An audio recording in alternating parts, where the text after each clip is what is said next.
Item ಯಾವುದೇ ಇರಲಿ try ಮಾಡಿ ಆಚಿ ಚಿಕನ್ ಮಸಾಲಾ. ಆಚಿ ಚಿಕನ್ ಮಸಾಲಾ. ಪ್ರತಿಭಟನಾ ಸ್ಥಳಕ್ಕೆ ಹೋದರೆ ಕೆಲ ಅವಘಡ ನಡೆಯುತ್ತೆ. ಹೀಗಾಗಿ ನಾವು ಪ್ರತಿಭಟನಾ ಸ್ಥಳಕ್ಕೆ ಹೋಗೋದಿಲ್ಲ. ಬಲವಂತವಾಗಿ ಯಾರ ಭೂಮಿಯನ್ನು ಸ್ವಾಧೀನಪಡಿಸಿಕೊಳ್ಳಲ್ಲ. ರೈತರಿಗೆ ಈಗಾಗಲೇ 110 ಕೋಟಿ ರೂಪಾಯಿ ಪರಿಹಾರವನ್ನು ಕೊಟ್ಟಿದ್ದೇವೆ. 75% ರೈತರು ಸರ್ಕಾರದಿಂದ ಪರಿಹಾರವನ್ನು ಪಡೆದಿದ್ದಾರೆ. ಪ್ರತಿಭಟನೆ ಮಾಡ್ತಿರೋ 40% ರೈತರು ಭೂಮಿ ಕೊಡಲು ಒಪ್ಪಿದ್ದಾರೆ. ಹೀಗಾಗಿ ಬಿಡದಿ ಟೌನ್ಶಿಪ್ ಯೋಜನೆ ಮಾಡಲೇಬೇಕಿದೆ. ರಾಮನಗರದಲ್ಲಿ ಮಾಗಡಿ ಶಾಸಕ HC ಬಾಲಕೃಷ್ಣ ಹೇಳಿಕೆಯನ್ನ ಕೊಟ್ಟಿದ್ದಾರೆ.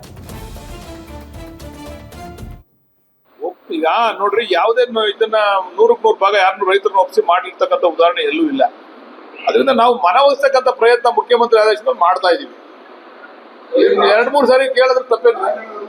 ಅದಕ್ಕೆ ನಾನು ಅವ್ರಿಗೆ ಉದಾಹರಣೆ ಕೊಟ್ಟಿದ್ದೀನಿ. ನೋಡಿ, ನಾನು ಸ್ಥಳಕ್ಕೆ ಹೋಗ್ತೀನಿ, ಅಲ್ಲಿ ಗೊಂದಲ ಆಗ್ತದೆ, ನಾಳೆ ಪೊಲೀಸ್ನವರು ಕೇಸು ವಗೈರೆ ಮತ್ತೊಂದು ಹಾಕ್ಬೋದು.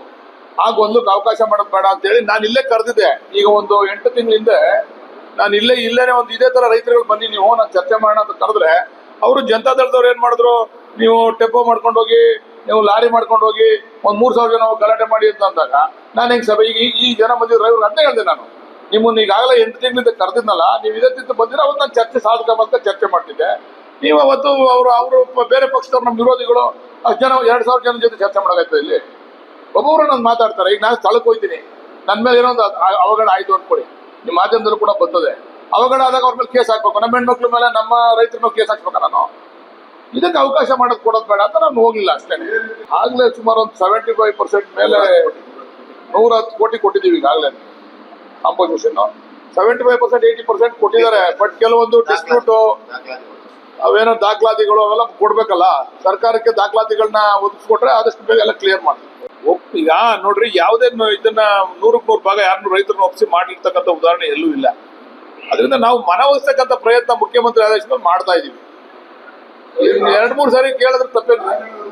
ಅದಕ್ಕೆ ನಾನು ಅವ್ರಿಗೆ ಉದಾಹರಣೆ ಕೊಟ್ಟಿದ್ದೀನಿ. ನೋಡಿ, ನಾನು ಸ್ಥಳಕ್ಕೆ ಹೋಗ್ತೀನಿ, ಅಲ್ಲಿ ಗೊಂದಲ ಆಗ್ತದೆ, ನಾಳೆ ಪೊಲೀಸ್ನವರು ಕೇಸು ವಗೈರೆ ಮತ್ತೊಂದು ಹಾಕ್ಬೋದು. ಆ ಗೊಂದಲ